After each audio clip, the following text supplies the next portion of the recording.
ধনী হও গরিব হও, সুস্থ হও অসুস্থ হও, সম্পদশালী হও আর দুর্বল হও, গ্রামের হও আর শহরের হও, বুঝো বা না বুঝো, ইমানদার হও আর বেঈমান হও, আমার কাছে ফিরতে হবে। তার কাছে। সুম্মা ইলা রাব্বিকুম তুরজাউন। তাহলে দুই কথা বলা হইল। এক, হে নবী আপনি বলে দেন তোমাদের প্রত্যেককে আমি আল্লাহর পক্ষ থেকে নির্ধারণ করা মালাকুল মউত আজরাইল জান কবজ করবে, মৃত্যু দেবে, অতঃপর তোমাদের সকলকেই আমি আল্লাহর কাছে ফিরতে হবে, আসতে হবে। গেল এটা। এবার দ্বিতীয় আয়াত আল্লাহ তাআলা বলেন, ওয়ালাউ তারা ইযিজ যালিমুনা নাকিসু রুউসিহিম ইনদা রাব্বিহিম। হায় বন্ধু, আপনি যদি সেই দৃশ্যটা একটাবার দেখতেন। আল্লাহ মহব্বত করে নবীকে বলতেছেন, বন্ধু আপনি যদি ওই দৃশ্য দেখতেন, ওয়ালাউ তারা, যদি আপনি দেখতেন, ইযিল মুজরিমুনা, সমস্ত পাপী, নাফরমান, কাফের, মুশরিক, মুনাফিক, বেঈমান, অবাধ্য, আল্লাহর দুশমন, আল্লাহর এক এক হুকুমের লঙ্ঘনকারী, নামাজ নাই, বন্দেগী নাই, ঈমান নাই, সিজদা নাই, গোলামি নাই, হালাল হারামের পার্থক্য নাই, চুরি, ডাকাতি, জিনা, ব্যভিচার, মদ, জুয়া, বেপরদেগী, বেহায়াপনায় জীবন শেষ করছে যারা, আল্লাহ বলেন আপনি যদি এমন একটা একটা পাপীকে আপনি যদি দেখতেন, না কিছু রুউসিহিম ইনদা রাব্বিহিম, প্রত্যেকেই কিভাবে আমি আল্লাহর সামনে নিজেদের মাথা নুয়ে মাথাটা নিচের দিকে দিয়ে দাঁড়িয়ে আছে। সেদিন আমি আল্লাহর সামনে চোখ তুলে তাকাবে, সেদিন আমি আল্লাহর চোখের দিকে তাকিয়ে একটা প্রশ্নের উত্তর দিবে, সেদিন আমি আল্লাহর মুখোমুখি হলে আমার দিকে চোখ ফিরে দেখবে। খোদার কসম আল্লাহ বলে, বান্দা এই সক্ষমতা থাকবে, এই সক্ষমতা থাকবে, এই সক্ষমতা থাকবে। আল্লাহ এবার বলেন, তো মাথা নিচের দিকে দিয়ে নাফরমান চোখের পানি ফেলতে ফেলতে বলবে, রব্বানা আবসারনা ওয়া সামি'না। আল্লাহ জাহান্নামের দৃশ্য যা দেখার তা তো দেখলাম, যা শুনবার আযাবের ঘোষণা তা তো শুনলাম, ফারজি'না, অতএব মাওলা আপনার কাছে মুখোমুখি হয়ে মাথা নিচের দিকে নামিয়ে অপরাধী হিসাবে স্বীকৃতি দিয়ে আজ শুধু একটা আবদার, আমার একটা বারের জন্য দুনিয়ায় ফেরত দেন, আরেকবার আমারে দুনিয়ায় যেতে দেন, না আমাল সালিহান, এবার গেলে সত্যি সত্যি আমি নেক আমল করব, গুনাহ ছাড়ব, সেজদা দেব, আপনার গোলামি করব। কেন? ইন্না মুকিনুন, আজ আমি আখিরাত বিশ্বাস করছি, আজ আমি কবর বিশ্বাস করছি, আজ আমি হাসর বিশ্বাস করছি, আজ আমি জান্নাত জাহান্নাম বিশ্বাস করছি। অতএব আপনি আমারে আরেকবার দুনিয়ায় ফেরত যেতে। আল্লাহ তাআলা এবার তৃতীয় আয়াত আল্লাহ তাআলা বলেন, আল্লাহ জবাব দিবেন, ওয়ালাউ শি'না লাআতাইনা কুল্লা নাফসিন হুদাহা। আল্লাহ বলেন, এই বান্দা, এই নাফরমান, তুমি জানো আমি সেই আল্লাহ, আমি তো চাইলে প্রথমবারের দুনিয়াতেই তোমাদের সকলকে সেজদা দেওয়াইতে পারতাম, আমার গোলামি করাইতে পারতাম, আমার বন্দেগী তো আমি করাইতে পারতাম, আমি তো ক্ষমতাবান ছিলাম, আমি তো পারতাম। আমার এক সুতা নাফরমানি করে এক ঢোক পানি তো পান করতে পারতা না। আমি চাইলে আমার বিরোধিতা করে, আমার হুকুমের লঙ্ঘন করে এক সেকেন্ড আমার নিঃশ্বাস নিতে পারতা না, হৃদয়ের স্পন্দন চলতো না। আমি তো পারতাম বান্দা, কিন্তু ওয়ালাকিন হাক্কাল কওলু মিন্নি, আমি আল্লাহর চূড়ান্ত ফয়সালা এটা, লা আমলা আন্না জাহান্নামা, আমি জাহান্নামকে পূর্ণ করব, মিনাল জিন্নাতি ওয়ান নাসি আজমাইন, অগণিত মানুষ এবং জিনের নাম। অগণিত মানুষ এবং জিনের মাধ্যমে আমি আমার জাহান্নামকে পূর্ণ করে দেব। নাউযুবিল্লাহ, নাউযুবিল্লাহ।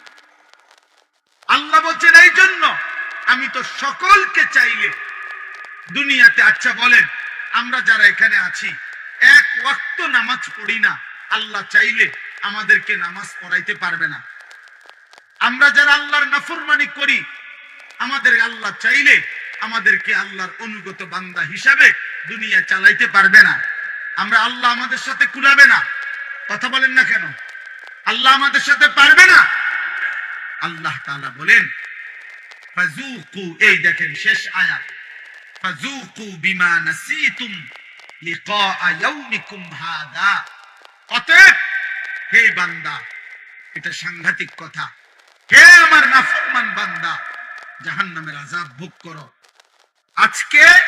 নাসিতুম লিকা ইয়াউমিকুম হাদা, এই আখিরাত, এই পরকাল, এই হাসরের মাঠ তুমি দুনিয়ায় থাকতে ভুলে গিয়েছিলে।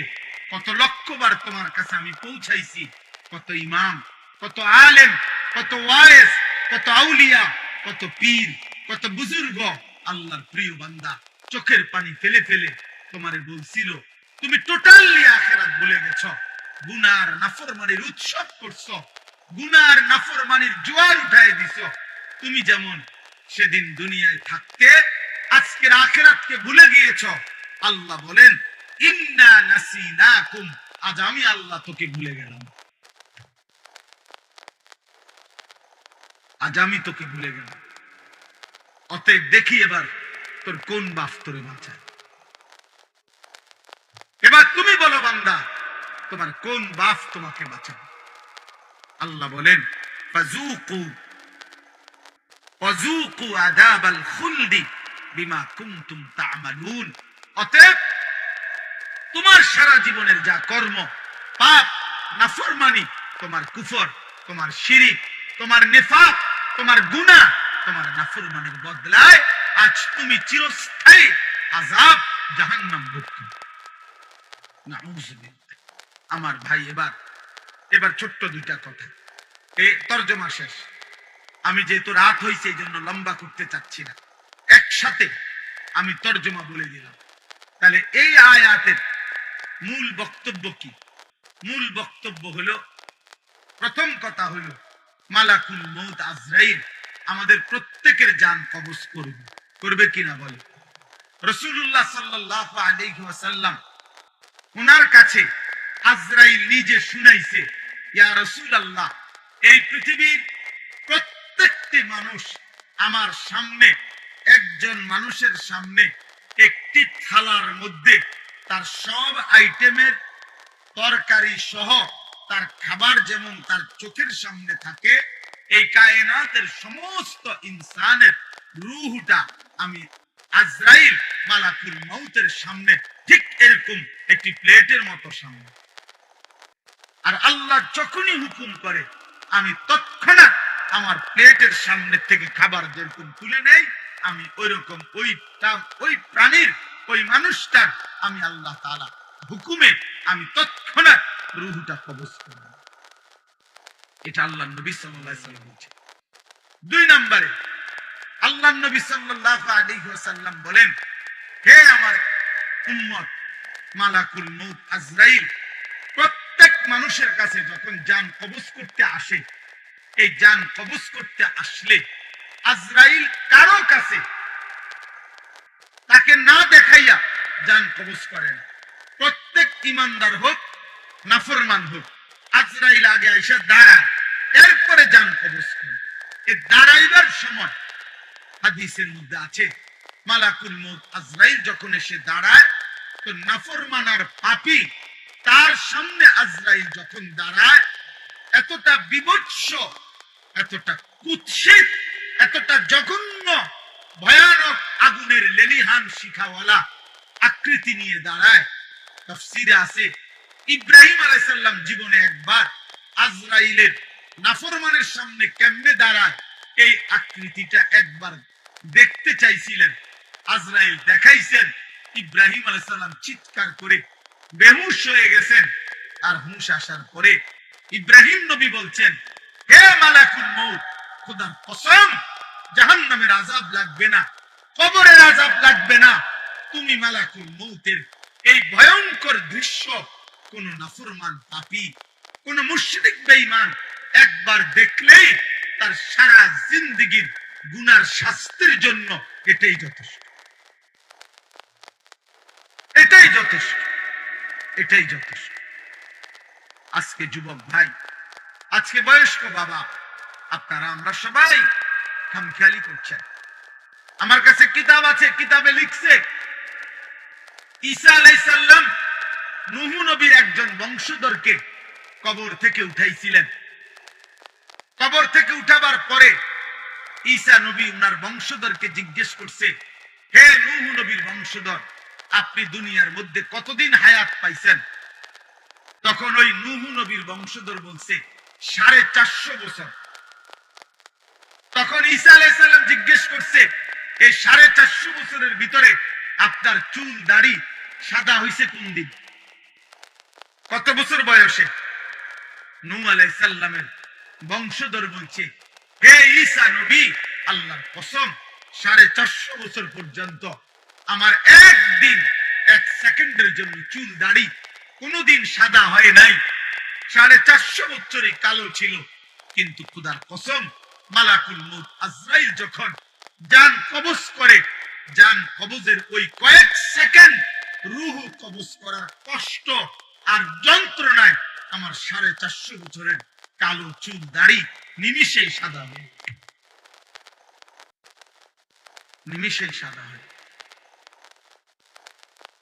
আরো শুনেন আমার দোস্ত, কিতাবের মধ্যে আছে রাসূলুল্লাহ সাল্লাল্লাহু আলাইহি সাল্লামের একজন বিখ্যাত সাহাবী আমর ইবনে আস রাদিয়াল্লাহু তাআলা আনহু, তিনি বলছেন ওনার সন্তান ওনার মৃত্যুর পূর্ব মুহূর্তে নবীর সাহাবীকে জিজ্ঞেস করছে, আব্বা, এই মুহূর্তে আপনি নবীর একজন মহান সাহাবী, আপনার মৃত্যুর যন্ত্রণা আজরাইলের রূহ কবজ করার পূর্বে কেমন লাগতেছে? হযরত আমর ইবনে আস বলছে, ইয়া বুনাইয়া কাআন্না জিবালাদ দুনিয়া আলা সাদরি, হে আমার প্রিয় সন্তান, আমার মনে হইতেছে পৃথিবীর সবগুলো পাহাড় আমার বুকের উপরে চাপ দিয়ে রাখছে। পৃথিবীর সমস্ত পাহাড় আমার বুকে চাপ দিয়ে রাখছে। দোস্ত আমার, দোস্ত আমার, বন্ধু আমার, সাকরাতুল মউত, মৃত্যু যন্ত্রণা, মৃত্যু বড় ভয়ানক বিষয়, মৃত্যু বড় ভয়ানক বিষয়, মৃত্যু বড় ভয়ানক বিষয়। এই পৃথিবীতে মৃত্যুর ভাবনা, মৃত্যুর কথা যার স্মরণ থাকে না, মৃত্যুর কথা যার মনে নাই, তার জীবনটাই নাফরমানের জীবন হইতে পারে।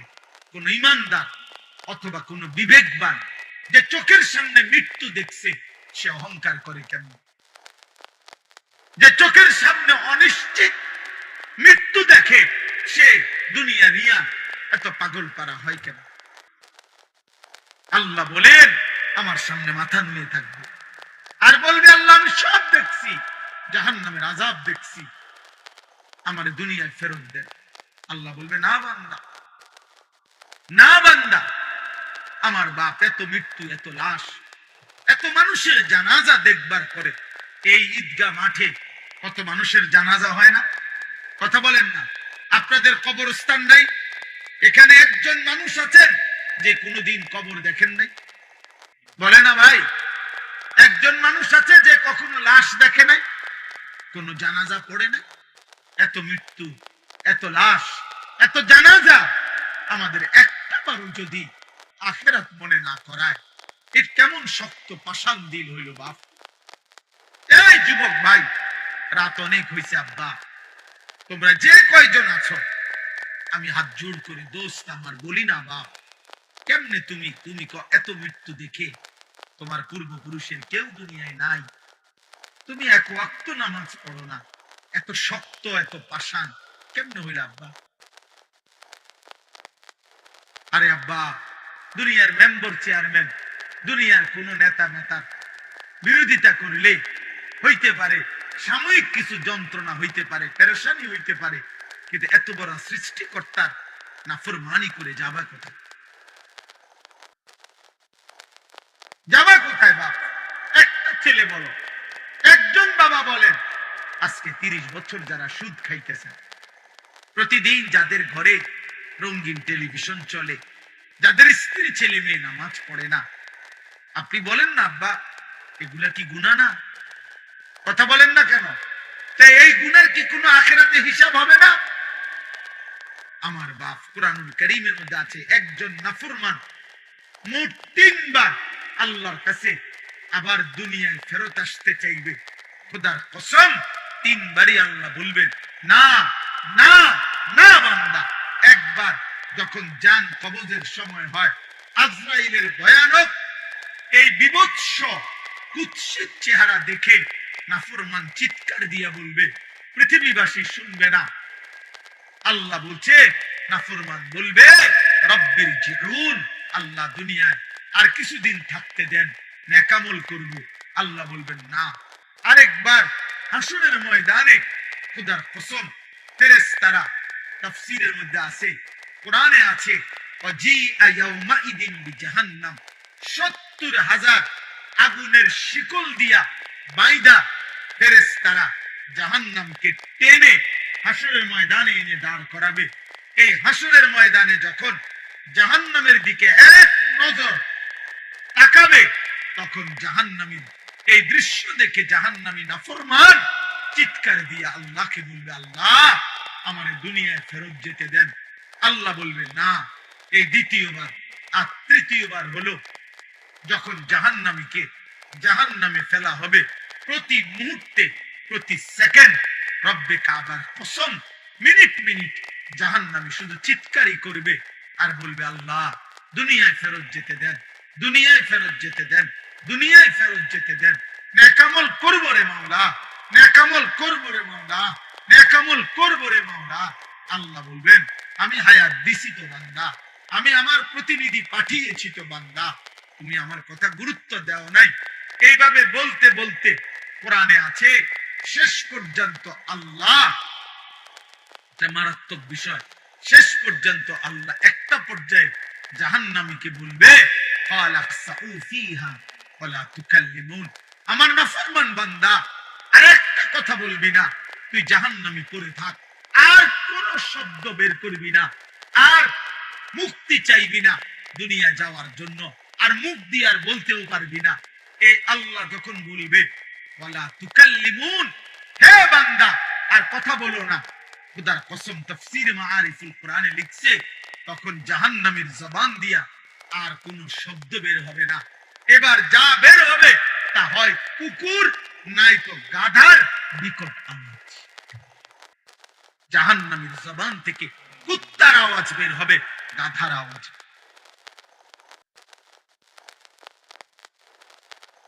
এই জন্য রাত গভীরে দোস্ত আমার, কবরবাসীদের মৃত্যু, মরহুম মাওলানা সাহেবের মৃত্যু, আর এই আমাদের স্বজনদের মৃত্যু, এই সব মৃত্যুর কথা স্মরণ করে আমাদের এটা উচিত ভাবা। আমাদের গন্তব্য আমাদের আখিরাত, আমাদের গন্তব্য আমাদের কবর, আমাদের গন্তব্যই আমাদের চলে যাও, আমাদের চলে যাও। এই রং তামাশার এই দুনিয়ায় আমরা বেশি বাড়াবাড়ি করছি জানি। সবচেয়ে বড় কথা হইল আমাদের কিশোর যুবক অধিকাংশ নামাজ পড়ছে না, আর আমাদের বাচ্চা দাদা মা, আমাদের অভিভাবকরা অধিকাংশই ছেলে মেয়ে বউ বাচ্চার ঈমান আমল নামাজ, ওদের হালাল হারাম পাক নাফাক এটা নিয়ে কোনো যত্নবান নাই। সবাই ব্যস্ত বিল্ডিং দালান, ঘর বাড়ি, সোফা খাট ফার্নিচার এই নিয়েই ব্যস্ত। আরে বাবা, আপনার ছেলে এক ওয়াক্ত নামাজ পড়ে না, আল্লাহ বিল্ডিং বানাইতেছে। আপনার বিবি টোটালি পর্দা করে না, তার জন্য ঘর বানাইতেছে, তার জন্য ঘর বানাইতেছে, তার জন্য মাথার ঘাম পায়ে ফেলছে। বলেন বলেন আপনার বলেন, আল্লাহ তাআলা তো ওয়াদা দিছে, লা আমলা আন্না জাহান্নাম, আমি জাহান্নাম পূর্ণ করব মানুষ দিয়া, মানুষ দিয়া। কোরআনুল কারীমের মধ্যে আছে জাহান্নামের মধ্যে মানুষ ফেলবে আর আগুন আরো বাড়বে, আবার ফেলবে আগুন বাড়বে। একটা পর্যায়ে মহান আল্লাহ জিজ্ঞেস করবে, হালিম তালাতি, হে জাহান্নাম, পূর্ণ হইছিনি তোমার জাহান্নাম? ওয়া তাকুলু হাল মিন মাজিদ, জাহান্নাম কেবল বলবে, আয় মাওলা, আরো চাই, আরো চাই, আরো দেন, আরো দেন, আরো দেন, আরো দেন, আরো দেন। আবারও ফেলবে ফেরেশতা জাহান্নামের মধ্যে মানুষকে, আর জাহান্নাম বলবে, হাল মিন মাজিদ, এই রব, আরো চাই, আমার জায়গা আরো খালি, আরো খালি, আরো খালি। হাদিসের মধ্যে আছে, মহান আল্লাহ তার কুদরতি পাবে, আল্লাহ তাআলা সর্বশেষ আল্লাহ থামাবে, হে জাহান্নাম এবার থাম।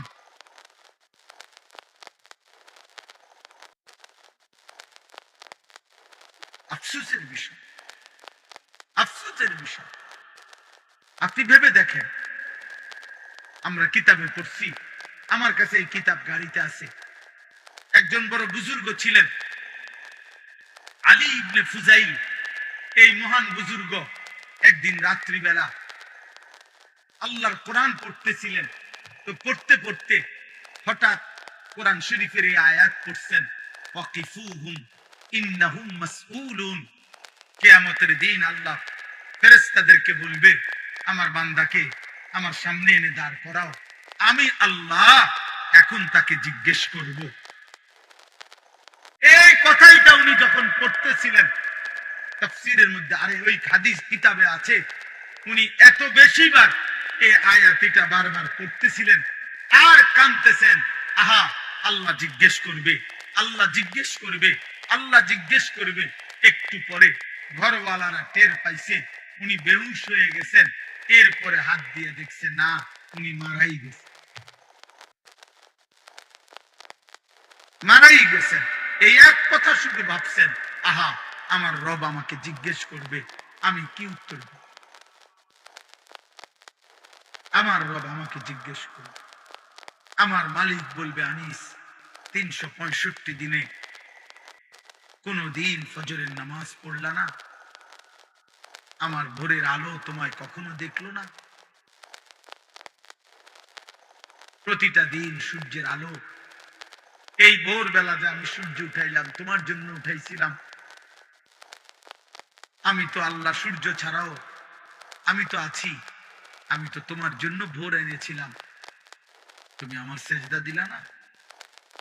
আমি তো তোমার জন্য রাত্র ডুবাইছিলাম, সূর্য অস্ত গিয়েছিল, তুমি মাগরিব পড়লা না, তুমি ঈশার নামাজ পড়লা না। কি উত্তর হবে আব্বা বলে? এই জন্য আমি সব সময় বলি, ওই মৃত মানুষের রুহের মাগফিরাত, এটার চাইতে বেশি দরকার আমাদের জীবিত মানুষের হেদায়েতের ফিকির। যে কবরে চলে গেছে তিনি তো চলেই গেছেন, উনি ওনার ভালো মন্দ নিয়া উনি তো কবরে চলেই গেছেন, উনি আর ফিরবেন না, আর সুযোগ হবে না। উনি হাজার বুঝলেও, এই কবর থেকে চিৎকার করলেও উনি তো আর এই জমিনে আসবে না। কিন্তু আমরা তো এখনো বেঁচে আছি, আমাদের তো এখনো সুযোগ ছিল, আমরা তো পারতাম আজও আল্লাহকে সেজদা দিতে, আমরা তো পারতাম আল্লাহকে ডাকতে, পারতাম আল্লাহকে। অতএব এই রাত গভীরে আমার কথা আমি এতটুকুই আজকে বললাম, আমরা প্রত্যেকে ইনশাআল্লাহ নিজের আখিরাত, নিজের কবর, নিজের মৃত্যু, এই অনিবার্য বাস্তবতাকে আমরা স্মরণ করে আমরা আখিরাতকে, নিজের জীবনকে সাজাবার চেষ্টা করব। বলেন ইনশাআল্লাহ। যুবক ভাই, তোমরা ফজরের নামাজ পড়ো ভাই।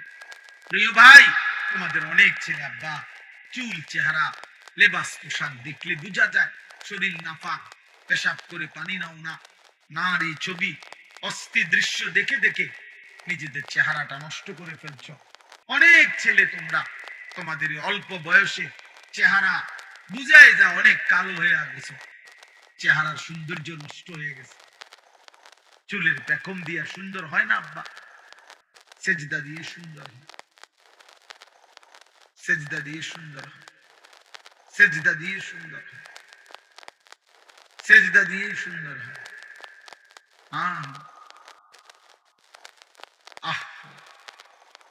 আল্লাহ আমাদেরকে হেফাজত করেন, আল্লাহ আমাদেরকে হেফাজত করেন, আল্লাহ আমাদেরকে হেফাজত করেন। রব্বুল আলামিন এই কপাল আমাদের বানিয়েছেন সেজদার জন্য। এই পৃথিবীর কোনো কাজে কপাল লাগে না। মানুষ হাত পাও, মানুষ চোখ কান, মানুষ নাক দিল দিমাগ দিয়া উপার্জনের বিভিন্ন কিছু করে রোজগারের জন্য, কিন্তু কপাল দিয়া কোনো কিছু ধাক্কায়ও না, আজ্ঞায়ও না। কপাল দিয়া কোনো কাজ, পৃথিবীর উপার্জনের কোনো কাজ কপাল দিয়া হয় না। তাহলে কপাল আল্লাহ কেন বানাইলেন? রব্বুল আলামিন বলছে, বান্দা কপাল আমি শুধুই সেজদার জন্য বানাইছি। কপাল বানাইছি শুধু সেজদার জন্য। এটা আলাদা, স্পেশাল স্পেশাল। আমি চাই তোমার কপাল নিচের দিকে নুইবে। তুমি যদি তোমার কপাল মাটির দিকে নাও, আমি আল্লাহ তোমার কপাল আরশে আজিমে নিয়ে আসবো। তুমি যাবা নিচের দিকে, আমি টেনে আনবো উপরের দিকে। এই জন্য বান্দা তো গেছে সেজদা দিতে নিচের দিকে, অথচ জান্নাত তো উপরের দিকে। বুঝেন নাই? জান্নাত কোথায়? সাত আসমানের ঊর্ধ্বে, জান্নাত উপরে। তো আমি যে সেজদা দিয়ে যাই নিচে, আল্লাহ বলেন হ্যাঁ তুমি নামো নিচে, আমি তুলবো তোমার এই জান্নাতে, আমি টেনে আনবো বান্দা, আমি টেনে আনবো। আর যদি তুমি নিজেই অহংকার করো, গার ফাঁক দাও, তুমি অহংকার করে মাথা সোজা করো যে কে হবে কার, কে কি করবে, আল্লাহ বলেন ওই অহংকারী ঘাড় আমি আল্লাহ নয় দেব। এটাই আল্লাহ এখানে বলছেন, না কিছু রুকুসিহিম, মাথা নোয়াইতে হবে, মাথা নোয়াইতে।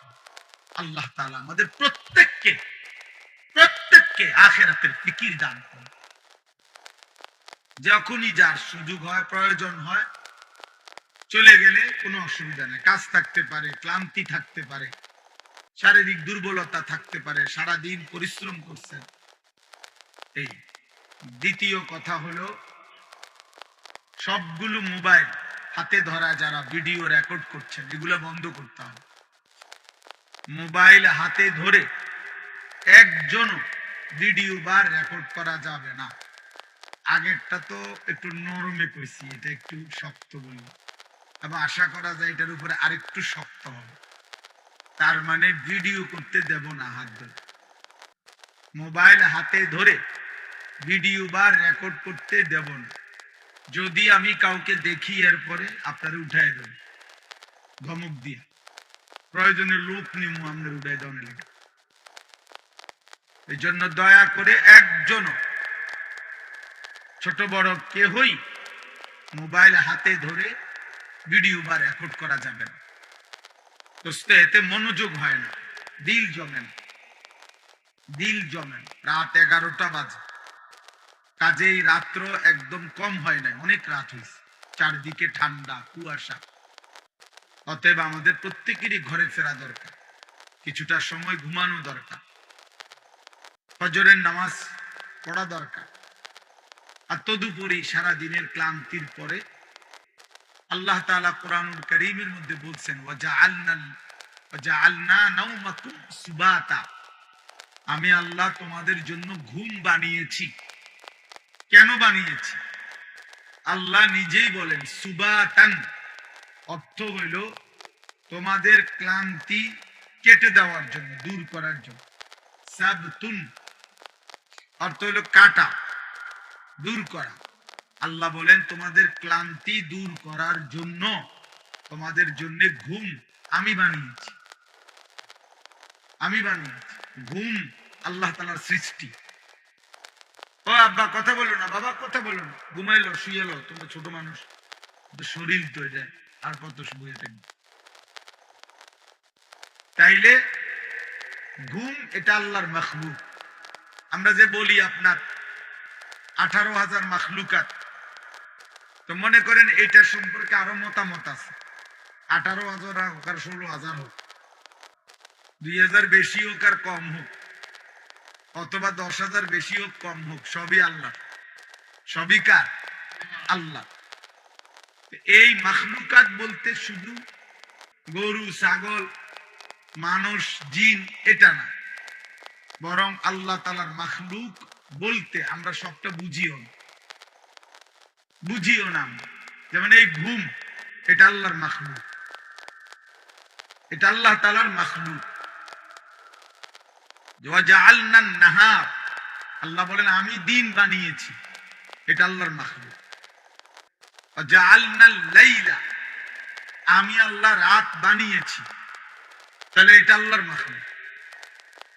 ওয়া আন্নাহু হুয়া আদহাকা, আল্লাহ বলেন তিনি হাসান, এই হাসি এটা আল্লাহ তাআলার মাখলুক। ওয়া আবকা, আল্লাহই কাঁদান, এটা আল্লাহর মাখলুক।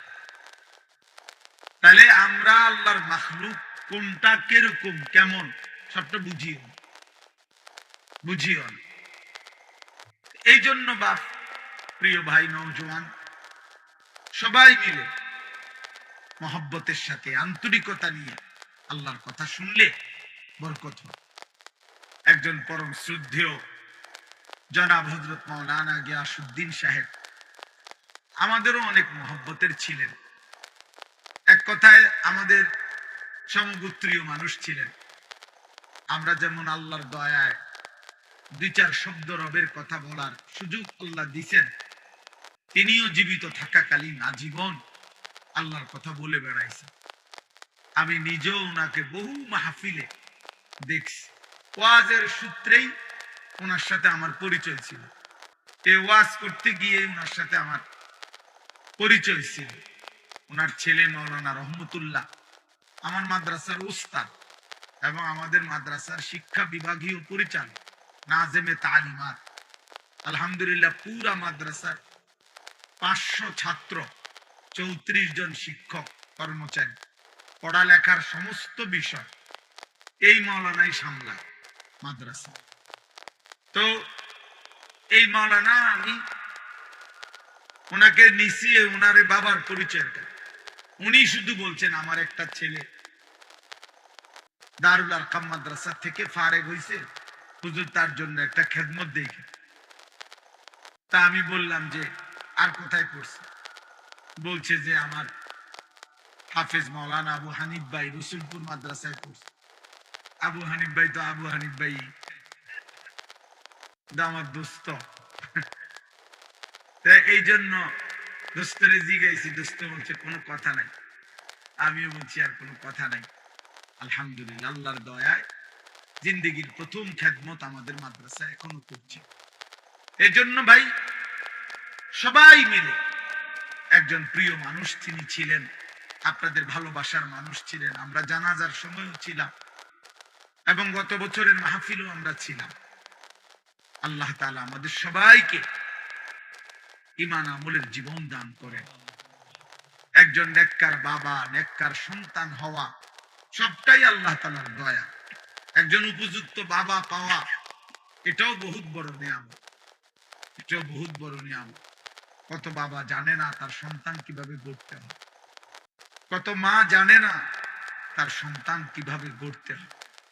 হাদিসের মধ্যে আছে, আল্লাহর নবী সাল্লাল্লাহু আলাইহি সাল্লাম বলেন, প্রত্যেকটি মানব সন্তান আল্লাহকে মানার পরিপূর্ণ যোগ্যতা নিয়ে ভূমিষ্ঠ হয়।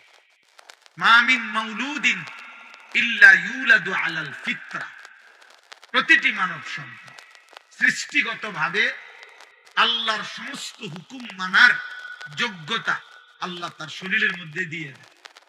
কোরআনে আল্লাহ বলেন, ফিতরাতাল্লাহিল্লাতী ফাতারান নাস আলাইহা। এই ছেলে, কথা বললে উঠাই দেবো এবার, একদম সাবধান। একটা ছেলে কথা বললে উঠাই দেবো।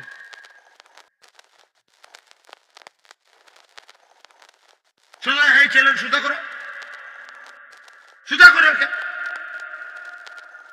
ফাজলামি করতে বসছে এখানে, সোজা। এই বাচ্চা সোজা হবে না। এখানে মস্কারি করতে বসছে। ওর গায়ে শুইলা কেন? তোমার শোয়া দরকার, তুমি ঘরে যাও। জি, থামাইতে হবে, কাবজাব না থামাইলে আমি বলতে পারি না। তাহলে এই জন্য বললাম, আল্লাহ তাআলা বলেন আমি আল্লাহ সৃষ্টিগতভাবে আমাকে মানার যোগ্যতা দিয়ে সৃষ্টি করেছি। এবং আল্লাহ বলেন মৃত্যু পর্যন্ত আমি আল্লাহ বান্দার এই যোগ্যতা কখনোই তার থেকে সরাই না।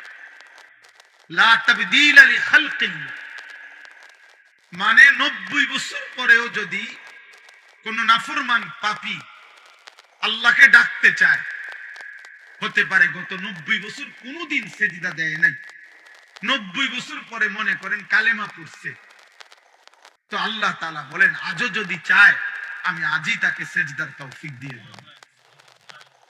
মানে আমি সৃষ্টিগত এই যোগ্যতা কি করি না, সরাই না, কখনোই সরাই না, আমি নষ্ট করি না। তা যে কোনো সময় বান্দা চাইলে আমার গোলামি করতে পারে, কারণ আমিটা তার শরীরের মধ্যে সৃষ্টিগত ভাবে আমাকে মানার, আমার গোলামি করার, আমাকে রুকু করার, সেজদা করার তৌফিক, যোগ্যতা আমি দিয়েছি।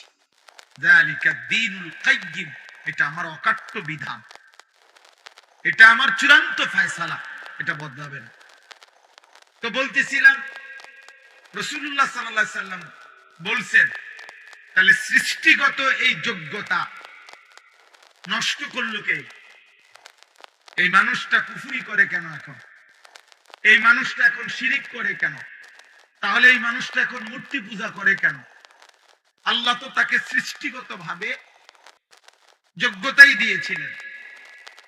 আখরাজাকুম মিন বুতুনি উম্মাহাতিকুম লা তা'লামুনা শাইআন, কোরআনে আল্লাহ বলেন আল্লাহ তোমাদেরকে মায়ের পেট থেকে বের করে এনেছেন এই অবস্থায় যখন তোমরা কিছুই জানতে না, কিছুই জানতে না, আমি দিয়েছি তোমাদেরকে সব।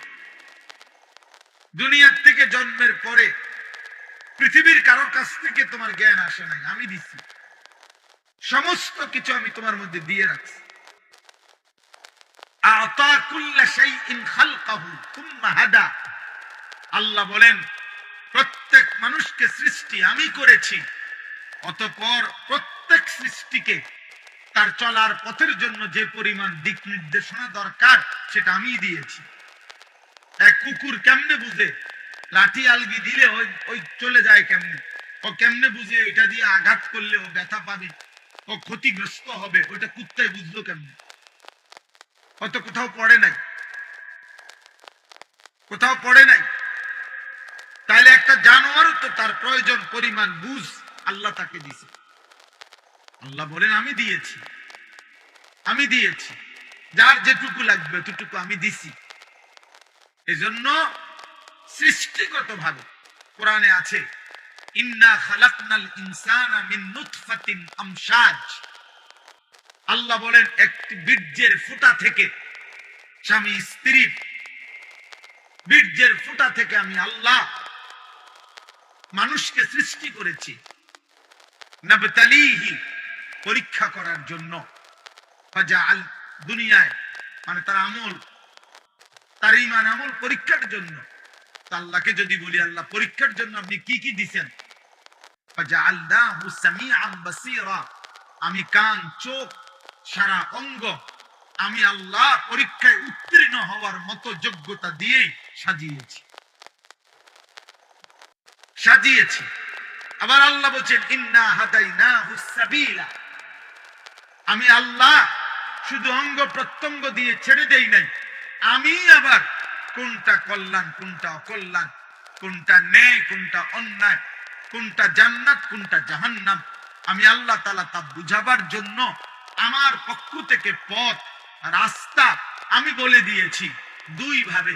এক, আমি আমার পক্ষ থেকে মনোনীত বান্দা, কখনো নবী, কখনো রাসূল, কখনো উলামা, সাহাবা, এইভাবে পাঠিয়েছি। আর সাথে সাথে আসমানি কিতাব দিয়ে হেদায়েত দিয়েছি। আমি সব ইন্তজাম ক্লিয়ার রাখছি, সব ব্যবস্থাপনা রাখছি। শরীরের মধ্যে আমাকে মানার যোগ্যতা দিয়েছি। আমার এই কথাটা বুঝছেন? আল্লাহ আমাদেরকে আল্লাহর হুকুম মানার শারীরিক কি দিয়েছেন? যোগ্যতা দিয়েছেন।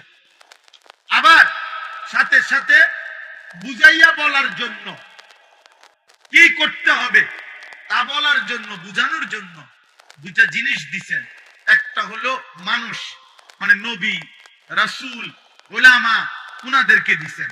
আরটা হলো কিতাব, আসমানি কিতাব দিছেন। তো এরপরে তাকে নষ্ট করে কে? তারে বিপদগামী করলো কে? সবকিছু থাকার পরেও আল্লাহর কিতাব আছে, বুঝানোর মতো মৌলানা আছে, ওলামা আছে, শরীরের মধ্যে রুকু করার, সেজদা করার যোগ্যতা আমাদের শরীরে আছে কিনা বলেন? একটা কোমর বাঁকা হয়, নাই বাঁকা হইতো তো আল্লাহ রুকু করতে বলতো? সেজদা আমরা যে করতে চাইলে আমাদের সেজদা করার যোগ্যতা আছে আমাদের শরীরে? কথা বলে না? আছে? আছে, অবশ্যই আছে। কিন্তু একটা কুকুরকে বলেন, একটা ছাগলকে বলেন যে তাকবীরে তাহরিমা বাঁধো, বলে সম্ভব? তার জন্য তার মধ্যে সৃষ্টিগত এই যোগ্যতা আছে। একটা গাছকে বলেন যে তুমি রুকু করো, তার মধ্যে এই যোগ্যতা আছে? নাই। আমাদের মধ্যে আল্লাহ তাআলা সৃষ্টিগত ভাবে যোগ্যতা দিয়েছেন, বুঝাইয়া বলার জন্য নবী রাসূল উলামা দিয়েছেন, বুঝবার মতো কিতাব দিয়েছেন। অতঃপর তাকে নষ্ট করে কে? যারা যারা তাকে নষ্ট করে এর মধ্যে অন্যতম একটা হলো বাবা মা। এই কথাটা বলার জন্য আরো আছে নফস, শয়তান, অসৎ বন্ধু, কিন্তু একটা হলো পিতামাতা। নবীজি বলছেন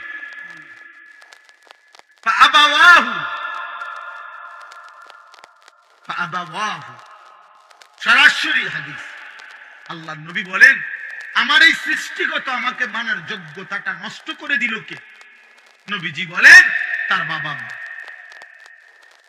তার বাবা মা ইউহাব্বিদানিহি, তাকে ইহুদি বানিয়ে দিল, আও ইউনাসসিরানিহি, তাকে খ্রিস্টান বানিয়ে দিল, আও ইউমাজ্জিসানিহি, তাকে অগ্নি পূজক বানিয়ে দিল। আপনার ঘরে হিন্দি সিরিয়াল চলে, আপনার ঘরের টেলিভিশনের মধ্যে হিন্দি সিনেমা চলে, হিন্দি সিনেমার প্রত্যেকটার মধ্যে দুইটা জিনিসকে বিশেষভাবে দেখানো হয়। এক জিনিস মনে রাখবেন, হিন্দি সিনেমার মধ্যে অগণিত হিন্দি ছবির মধ্যে অহরহ হিন্দুদের ধর্মীয় পূজা অর্চনা, উপাসনা, মূর্তির দেবতার পূজা। তাইলে আপনার মুসলমানের মা, মুসলমানের ঘরওয়ালা বাবা, সে তার ছেলে মেয়ের জন্য যা ইন্তজাম করলো, সে প্রকাশ্যে ঘরের মধ্যে দেখে মূর্তি পূজার মহড়া। তাই তাই আপনি তাকে দেখাইলেন, ওই বাচ্চা বুঝ হওয়ার পর থেকে দেখলো যে সে আপনি সিগারেট খান, প্রতি মুহূর্তে আপনার মুখের সামনে দিয়ে ধোঁয়া বাইর হয়, আগুন বাইর হয়, আপনার বিড়ি সিগারেটের প্রত্যেকটার মধ্যে মুখে আপনার আগুন থাকে। তো বাচ্চা দেখে আগুন হইল আমার বাবার ধর্ম, আমার বাবার ধর্ম, আমার দাদার ধর্ম হইল আগুন, অতএব আমার প্রিয় জিনিস হওয়া উচিত আগুন। তো আগুন এটা প্রতীক, এটা তো মূর্তি পূজক, আগুন পূজারীর, এটা তো ইমানদারের প্রতীক হইতে পারে। আপনি সন্তানকে কি শিখাইলেন? আপনি কি শিখাইলেন বলেন? তাই এই জন্য এটা বোঝা উচিত, পিতা মাতার খামখেয়ালি আহা সন্তান বরবাদ করবে।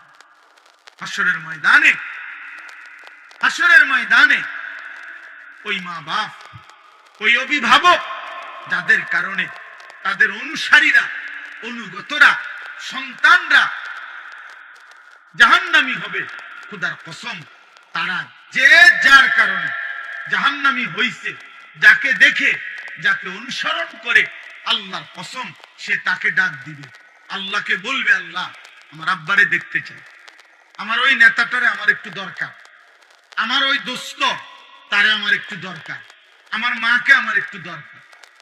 আমি নিজ চোখে দেখছি, আমার এই দুই চোখে দেখছি, মাজারে রাস্তার থেকে দাঁড়াইয়া আমি দেখছি মহিলা তার 6 বছরের বা 8 বছরের বাচ্চাটাকে সাথে নিয়ে মাজারের মধ্যে সেজদা দিতেছে।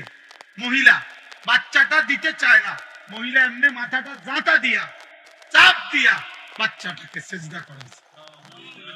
হায় মা, তুই কি করলি? তুই মা করলি এটা কি? তুই তোর ছেলেটাকে মুশরিক বানায় দিলি। আল্লাহ তাআলা যার রক্তে ঈমান দিছিলেন, যাকে সৃষ্টি লগ্নে আল্লাহ ঈমানের নিয়ামত দিয়ে দিছিলেন, আল্লাহকে মানার, তুই মা তাকে মুশরিক বানাই দিবি না? কি করলা মা তুমি? ছেলেটাকে কি করলা তুমি? তুমি সুদের টাকা নিয়ে ছেলে মানুষ করছেন কেন? আপনি বুঝের ছেলে বুঝে না? বর্তমান সময়টা তো এমন, এখন আরো বেশি। 4 বছরের বাচ্চা যা বুঝে, আগের দিনের 40 বছরের ব্যাট হইতে এত বুঝতো না। 5 বছরের বাচ্চা পৃথিবী এখন যা বোঝে, 50 বছরের বুড়া বিয়াও দুনিয়া তো বুঝে না। দুনিয়া তো বুঝে না। অতএব আমাদের এই সচেতনতা ভীষণ দরকার। আপনারা গ্রামের মানুষ বলে, আপনারা গ্রামের মানুষ এই সমস্ত নয়সয় কথা বলে খামখেয়ালি করেন না। আমি অনুরোধ করছি, এই বাপ, গ্রামে থাকেন আর শহরে থাকেন, সম্পদ কম থাকুক আর না থাকুক, অভাবে থাকেন আর প্রাচুর্যে থাকেন, মৃত্যু আসবেই, কবরে যেতে হবেই, আখেরাতে মুখোমুখি আল্লাহর হতে হবেই, আল্লাহর মুখোমুখি হতে হবেই, মালাকুল মউত আমাদেরকে নিয়ে যাবেই। এই আমি আপনাদের সামনে কোরআনুল কারীমের যে আয়াতগুলো পড়ছি, এই আয়াতগুলো আমি একটু ব্যাখ্যা পরে করতেছি, আগে তরজমাটা শুধু শুনেন, তাইলে আপনি বুঝবেন। শুধু অনুবাদটা শুনেন আল্লাহ কি বলেন। আমি এখানে 21 নম্বর পারা কোরআনুল কারীমের 32 নম্বর সূরা, এই সূরাটার নাম সূরা সাজদা। এই যে আমরা যে সেজদা দেই, বুঝেন নাই? এই সূরার নামে সেজদা। এই সূরার 4টা আয়াত, 11, 12, 13, 14, এই 4টি আয়াত পড়ছি এই মাত্র শুরু। আগে 4টা আয়াতের তর্জমা শুনুন। এই 4টা আয়াতে আল্লাহ তাআলা কি বলতেছে শুনতেছেন আপনারা সবাই? দোস্ত, বুট খাইও না, মাঝখান দিয়ে কেউ বুট বাদাম খাইও না। আমি অনুরোধ করছি, চলে গেলে আমি বললাম কোনো অসুবিধা না, তুমি চলে যাও, যার অসুবিধা হয় চলে গেলে আমার কোনো আপত্তি নেই, কিন্তু শুনলে, বসলে মনোযোগ দিয়ে শুনলে বাবা। আমি দোস্ত অনুরোধ করলাম, মনোযোগ হইলে ফায়দা হয়। বক্তার পর বক্তা আনলাম, 3 জন বক্তা, 6 জন বক্তাও, একজন উঠলো আরেকজন নামলো, কেউ হুঙ্কার দিল, কেউ ঝংকার দিল, কেউ টান দিল, কেউ সুর দিল, কারো হাসি দিলে ভাল লাগে, কেউ কানলে ভাল লাগে, কেউ চিৎকার দিলে ভাল লাগে, কেউ উড়ে এলে ভাল লাগে। এই সমস্ত দিয়ে হবে না আব্বা, এর কোনো ফায়দা নেই, কোনো ফায়দা নেই। এটা কোনো বিষয় না বাবা। বিষয় হলো আমি উপলব্ধি, আত্ম উপলব্ধি। আহা, আমি কে, আমি কি করছি, আমি কোত্থেকে আসলাম, আমার কি করা উচিত, আমি যাব কোথায়, প্রতিনিয়ত মানুষগুলো কই যাচ্ছে, আমার বাবা কই গেলেন, আমার দাদা কই গেলেন, আমার চাচা মামা ফুফা খালুরা কই গেলেন, আমার জ্যাঠারে আমি 1 সপ্তাহ আগে দেখা গেছি, 1 সপ্তাহ পরে দেখছি জ্যাঠা নাই। জ্যাঠার জানাজা আমি পড়াইছি, জানাজার আগে আমি জ্যাঠার কবরের দিকে তাকাইছি, কবর তখন খালি, কবরে তখনও রাখে নাই আমার জ্যাঠাকে। আমি আমার বাড়ির কবর তো, কবরের দিকে তাকায় দেখা কিছুক্ষণ তাকায় থাকছি, আর আমি মনে হয় যেন শুতে, আনিস, আমার থেকে কয়টা মাটি আমি তোমার জ্যাঠারে বানাইতে দিছিলাম, আজ আমার মাটি আমি নিয়ে নিলাম।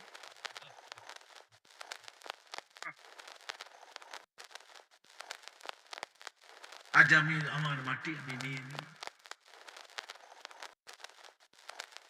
হুজুর বলতেছিলেন, আমার আব্বারে দেখছেন, মহব্বত করতেন। আমার আব্বা এমন সুন্দর সাজতেন, লম্বা সুন্দর সুপুরুষ ছিলেন। আমার বাবা, আমার আব্বা ছিলেন। শুক্রবার দিন জুমার নামাজের জন্য আমার আব্বা যখন সাজতেন, আমারও মনে আছে, আমি মনে ভাবতাম যে আব্বা যেন নতুন জামাইয়ের মতো এত সুন্দর পাগড়ি মাথায় দিত, সুরমা লাগাইতো চোখে, আতর লাগাইতো, বাবা পাঞ্জাবি সবকিছু নতুন সুন্দর ধোয়া ইস্তারি করা গাও দিত, মানে বাদশার মতো বাবা সাজতো। আমার সেই সুন্দর বাবা, সাজগোজওয়ালা বাবা। আমি জানি না এখন বাপ আমার কবরে কেমন আছে। হযরত ওমর ইবনে আব্দুল আজিজ রাহমাতুল্লাহ আলাইহি তিনি কবরস্থানে দাঁড়িয়ে বলতেন, হে কবর, মাযা ফাআলতা বিল আহিব্বা। এটা দোস্ত ওমর ইবনে আব্দুল আজিজের কওল। আমার এই দোস্ত নুরুল আলম ওই শুনতে চায় ওমর ইবনে আব্দুল আজিজের নাম, আমি এই জন্য শুনাইলাম। ওমর ইবনে আব্দুল আজিজ কবরের সামনে দাঁড়িয়ে বলতেন, হে কবর, বলো না তুমি আমার স্বজনদের সাথে কি করেছো?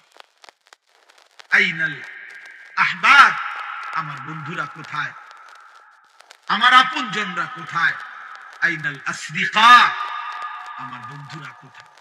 আইনাল জুল্লাস, আমি যাদের সাথে বসতাম তারা কোথায়? আইনাস সাম্মার, আমি যাদের সাথে রাত জেগে গল্প করতাম আমার সে আপনজনরা কোথায়? তিনি আবার কাঁদতে কাঁদতে বলতেন যে, হে দুনিয়াবাসী শোনো, কবর আমারে বলতেছে, ওমর ইবনে আব্দুল আজিজ, তোর চাচা মামা ফুফা তোর স্বজন তোর বন্ধুদেরকে আমি মাটি একটা একটা করে অঙ্গ, হাত পাও চোখ নাক কান খুলে খুলে ফেলছি, আমার মাটি আমার সাথে আমি মিশায় ফেলছি।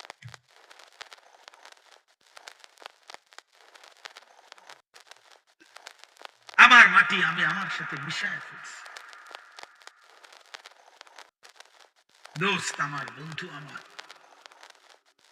প্রিয় নওজোয়ান, তুমিও থাকবা না আমিও থাকবো না, তুমিও থাকবা না আমিও থাকবা না। উনিও ছিলেন, এখন নাই। আল্লাহ তাআলা বলেন, শুনে এই মৃত্যুর দৃশ্য, আল্লাহর সামনে দাঁড়াবার দৃশ্য, মৃত্যুর মুহূর্তের স্মৃতি অবস্থা আল্লাহ তাআলা এখানে তুলে ধরছে। এই জায়গা বড় সাংঘাতিক। আমার একজন আপনজন, আমার বিবির বড় ভাই মাওলানা মুফতি উসমান গনি 2-3 দিন আগে আমার সাথে সফরে ছিলেন উত্তরবঙ্গ। তো এক জায়গায় ফজরের নামাজ পড়াইছে এই 2 দিন আগে।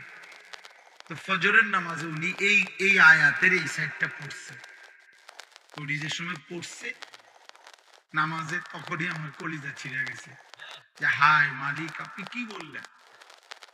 ওইখান থেকে এটা মনে হয়েছে যে আমি আপনাদেরকে শুনাই। আল্লাহ তাআলা বলেন, কুল, হে নবী আপনি বলুন, ইয়াতাওয়াফাকুম মালাকুল মাউতিল্লাযী বুকিলা বিকুম, আমি আল্লাহর পক্ষ থেকে আমি যেই ফেরেশতা মালাকুল মউত আজরাইলকে দায়িত্ব দিয়েছি, সেই ফেরেশতা মালাকুল মউত আজরাইল তোমাদের প্রত্যেককেই নির্দিষ্ট সময়ে মৃত্যু দিয়ে দিবে। ইয়াতাওয়াফাকুম, তোমাদের মৃত্যু ঘটাবে, তোমাদের জান কবজ করবে আমার হুকুমে, ঠিক ওই টাইমে আমি রব ফয়সালা দেই, যেই টাইম। আল্লাযী বুকিলা বিকুম, আমি যাকে তোমাদের মৃত্যু জান কবজের জন্য দায়িত্ব দিয়েছিলাম সে তোমাদের মৃত্যু ঘটাবে। আমি একটু ব্যাখ্যা করব, আগে তরজমা বলুন। সুম্মা ইলা রাব্বিকুম তুরজাউন, প্রতিটা মৃত্যুর পরে মালাকুল মউত আজরাইল জান কবজের পরে এরপরে কি হবে? আল্লাহ বলেন, অতঃপর তোমরা সকলেই একমাত্র শুধুমাত্র আমি আল্লাহর কাছেই ফিরে আসো। ধনী হও গরিব হও, সুস্থ হও অসুস্থ হও, সম্পদশালী হও আর দুর্বল হও, গ্রামের হও আর শহরের হও, বুঝো বা না বুঝো, ইমানদার হও আর বেঈমান হও, আমার কাছে ফিরতে হবে।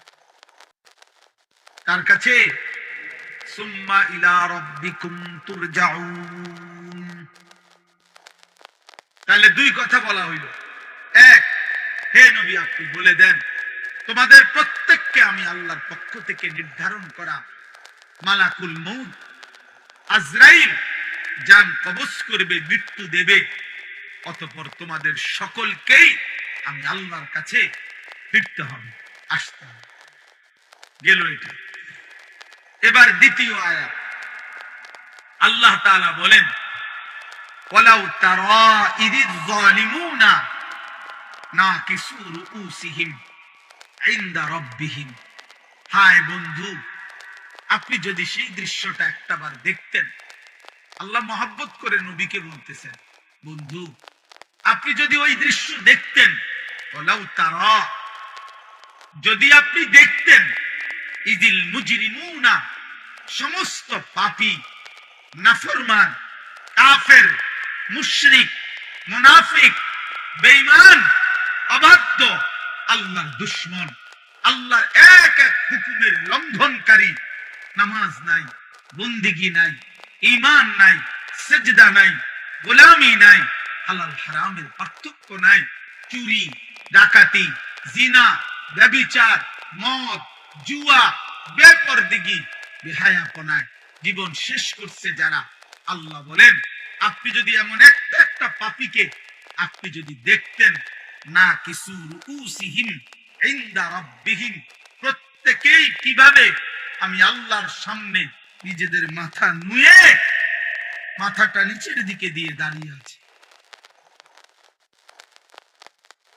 সেদিন আমি আল্লাহর সামনে চোখ তুলে তাকাবে, সেদিন আমি আল্লাহর চোখের দিকে তাকিয়ে একটা প্রশ্নের উত্তর দিবে, সেদিন আমি আল্লাহর মুখোমুখি হলে আমার দিকে চোখ ফিরে দেখবে।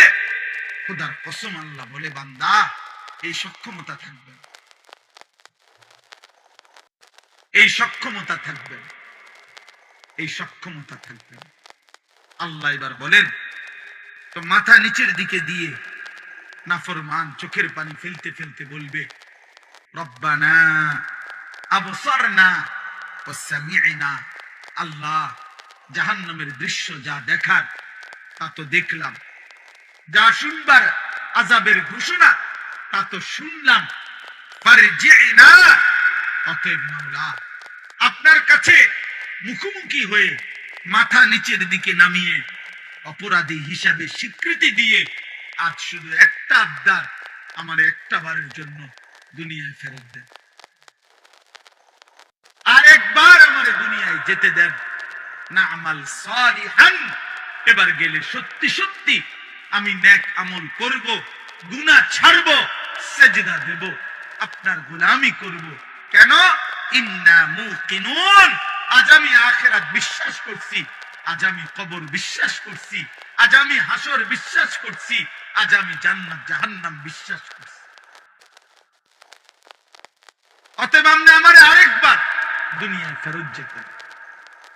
আল্লাহ তাআলা এবার তৃতীয় আয়াত আল্লাহ তাআলা বলেন, আল্লাহ জবাব দিবেন, ওয়ালাউ শি'না লাআতাইনা কুল্লা নাফসিন হুদাহা। আল্লাহ বলেন, এই বান্দা, এই নাফরমান, তুমি জানো আমি সেই আল্লাহ, আমি তো চাইলে প্রথমবারের দুনিয়াতেই তোমাদের সকলকে সেজদা দেওয়াইতে পারতাম, আমার গোলামি করাইতে পারতাম, আমার বন্দেগী তো আমি করাইতে পারতাম, আমি তো ক্ষমতাবান ছিলাম, আমি তো পারতাম। আমার এক সুতা নাফরমানি করে এক ঢোক পানি তো পান করতে পারতাম না। আমি চাইলে আমার বিরোধিতা করে, আমার হুকুমের লঙ্ঘন করে এক সেকেন্ড আমার নিঃশ্বাস নিতে পারতাম না, হৃদয়ের স্পন্দন চলতো না, আমি তো পারতাম বান্দা। কিন্তু ওয়ালাকিন হাক্কাল কওলু মিন্নি, আমি আল্লাহর চূড়ান্ত ফয়সালা এটা, লা আমলা আন্না জাহান্নামা, আমি জাহান্নামকে পূর্ণ করব, মিনাল জিন্নাতি ওয়ান নাসি আজমাইন, অগণিত মানুষ এবং জিনের দ্বারা। অগণিত মানুষ এবং জিনের মাধ্যমে আমি আমার জাহান্নামকে পূর্ণ করে দেব। নাউযুবিল্লাহ, নাউযুবিল্লাহ। আল্লাহ বলছেন এই জন্য আমি তো সকলকে চাইলে দুনিয়াতে। আচ্ছা বলেন, আমরা যারা এখানে আছি এক ওয়াক্ত নামাজ পড়ি না, আল্লাহ চাইলে আমাদেরকে নামাজ পড়াইতে পারবে না? আমরা যারা আল্লাহর নাফরমানি করি, আমাদের আল্লাহ চাইলে আমাদেরকে আল্লাহর অনুগত বান্দা হিসাবে দুনিয়া চালাইতে পারবে না? আমরা আল্লাহ আমাদের সাথে কুলাবে না? কথা বলেন না কেন? আল্লাহ আমাদের সাথে পারবে না? আল্লাহ তাআলা বলেন ফাযুকু, এই দেখেন শেষ আয়াত, ফাযুকু বিমা নাসিতুম লিকা ইয়াউমিকুম হাদা। অতএব হে বান্দা, এটা সাংঘাতিক কথা, হে আমার নাফরমান বান্দা, জাহান্নামের আযাব ভোগ করো আজকে। নাসিতুম লিকা ইয়াউমিকুম হাদা, এই আখিরাত, এই পরকাল, এই হাসরের মাঠ তুমি দুনিয়ায় থাকতে ভুলে গিয়েছিলে। কত লক্ষবার তোমার কাছে আমি পৌঁছাইছি, কত ইমাম, কত আলেম, কত ওয়াইস, কত আউলিয়া, কত পীর, কত বুজুর্গ, আল্লাহর প্রিয় বান্দা চোখের পানি ফেলে ফেলে তোমারে বলছিল তুমি টোটালি আখিরাত ভুলে গেছো। গুনার নাফরমানির উৎসব করছো, গুনার নাফরমানির জোয়ার উঠায় দিছো। তুমি যেমন সেদিন দুনিয়ায় থাকতে আজকের আখিরাতকে ভুলে গিয়েছো। আল্লাহ বলেন ইন্না নাসিনাকুম, আজ আমি আল্লাহ তোকে ভুলে গেলাম, আজ আমি তোকে ভুলে গেলাম। অতএব দেখি এবার তোর কোন বাপ তোরে বাঁচায়। এবার তুমি বলো বান্দা, তোমার কোন বাপ তোমাকে বাঁচাবে? আল্লাহ বলেন ফাযুকু ওয়াযুকু আযাবাল খুলদি বিমা কুনতুম তা'মালুন। অতএব তোমার সারা জীবনের যা কর্ম, পাপ, নাফরমানি, তোমার কুফর, তোমার শিরিক, তোমার নিফাক, তোমার গুনাহ, তোমার নাফরমানির বদলায় আজ তুমি চিরস্থায়ী আযাব জাহান্নাম ভোগ করো। নাউযুবিল্লাহ। আমার ভাই, এবার ছোট্ট দুইটা কথা, এই তরজমা শেষ। আমি যেহেতু রাত হয়েছে এই জন্য লম্বা করতে চাচ্ছি না, একসাথে আমি তরজমা বলে গেলাম। তাহলে এই আয়াতের মূল বক্তব্য কি? মূল বক্তব্য হলো, প্রথম কথা হলো মালাকুল মউত আজরাইল আমাদের প্রত্যেকের জান কবজ করবে, করবে কিনা বলে।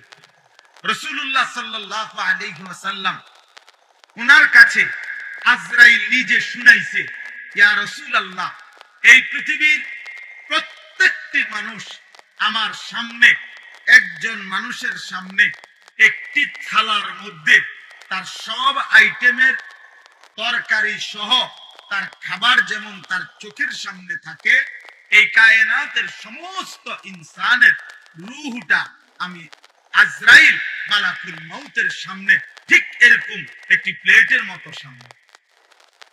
আর আল্লাহ যখনই হুকুম করে আমি তৎক্ষণাৎ আমার প্লেটের সামনে থেকে খাবার যেরকম তুলে নেই, আমি ওইরকম ওই প্রাণীর, ওই মানুষটার আমি আল্লাহ তাআলা হুকুমে আমি তৎক্ষণাৎ রূহটা কবজ করব।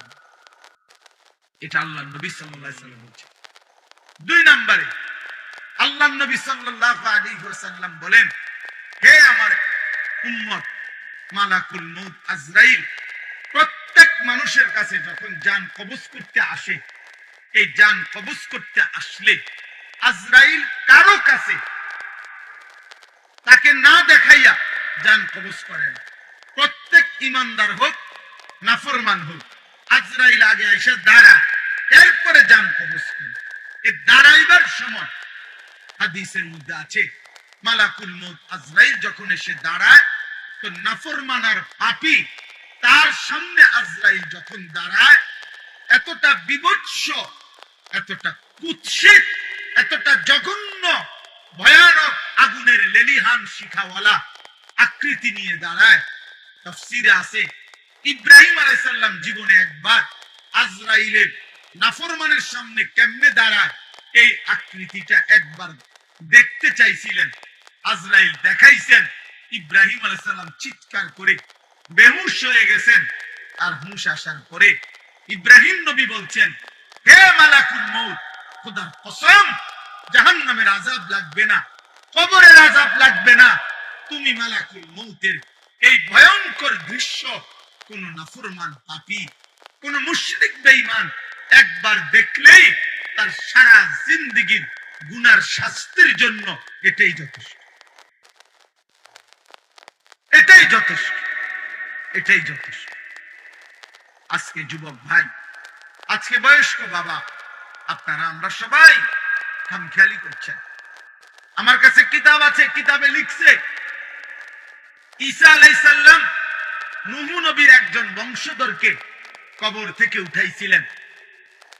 কবর থেকে উঠাবার পরে ঈসা নবী ওনার বংশধরকে জিজ্ঞেস করছে, হে নূহ নবীর বংশধর, আপনি দুনিয়ার মধ্যে কতদিন হায়াত পাইছেন? তখন ওই নূহ নবীর বংশধর বলছে 450 বছর। তখন ঈসা আলাইহিস সালাম জিজ্ঞেস করছে, এই 450 বছরের ভিতরে আপনার চুল দাড়ি সাদা হইছে কোন দিন, কত বছর বয়সে? নূহ আলাইহিস সালামের বংশধর বলছে, হে ঈসা নবী, আল্লাহর কসম 450 বছর পর্যন্ত আমার একদিন, এক সেকেন্ডের জন্য চুল দাড়ি কোনদিন সাদা হয় নাই। 450 বছরে কালো ছিল। কিন্তু খোদার কসম, মালাকুল মউত আজরাইল যখন জান কবজ করে, জান কবজের ওই কয়েক সেকেন্ড রূহ কবজ করার কষ্ট আর যন্ত্রণায় আমার 450 বছরের কালো চুল দাড়ি নিমিষেই সাদা হয়ে